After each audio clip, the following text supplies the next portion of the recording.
কোনো কোনো মানুষের সবাইকে সন্দেহের চোখে দেখার একটা প্রবণতা থাকে। কোনো কারণ ছাড়াই এরা সবাইকে সন্দেহ করে। কিন্তু যারা অন্যকে সন্দেহ করেন তারা জীবনে কখনোই খুশি হতে পারেন না। অন্যকে সন্দেহের চোখে দেখলে সম্পর্কের ভালোবাসা ও পারস্পরিক আস্থা নষ্ট হয়ে যায়। তাই গীতায় শ্রীকৃষ্ণ অকারণে সন্দেহ ত্যাগ করার পরামর্শ দিয়েছেন। ঈশ্বর আপনাকে সব সমস্যা থেকে মুক্ত করতে পারেন। সেই কারণে সব সময় নিজের সব কাজে ঈশ্বরকে স্মরণ করুন। গীতায় শ্রীকৃষ্ণ বলেছেন, যে ব্যক্তি ঈশ্বর চিন্তা করে জীবন কাটান তিনি মৃত্যুর পর সরাসরি ঈশ্বরের কাছে পৌঁছে যান। আপনি যদি বুদ্ধিমান হন তাহলে নিজের বুদ্ধি কোনো ভালো কাজে ব্যয় করুন।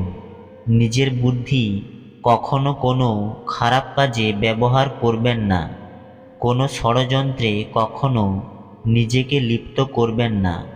স্বার্থহীনভাবে সমাজের ভালোর জন্য কিছু করুন।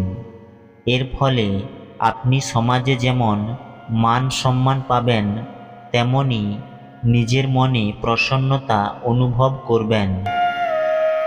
গীতায় শ্রীকৃষ্ণ অর্জুনকে সবসময় আসক্তি থেকে মুক্ত হওয়ার পরামর্শ দিয়েছেন।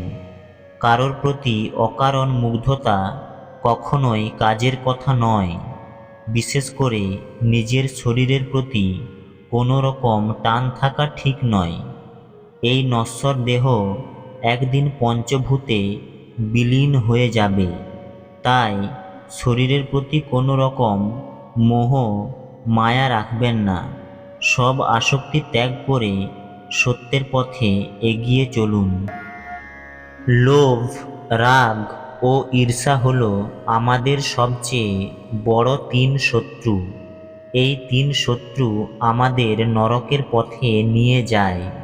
সেই কারণে লোভ, রাগ ও ঈর্ষা সম্পূর্ণভাবে ত্যাগ করুন।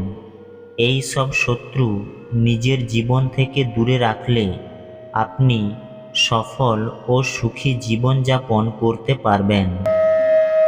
জীবনে জন্মের মতো মৃত্যুও অবধারিত। গীতায় কৃষ্ণ বলেছেন, যার জন্ম হয়েছে তার মৃত্যু হবেই। তাই মৃত্যুর কথা ভেবে আতঙ্কিত হওয়ার কিছু নেই, বা প্রিয়জনের মৃত্যুতে ভেঙে পড়াও ঠিক নয়।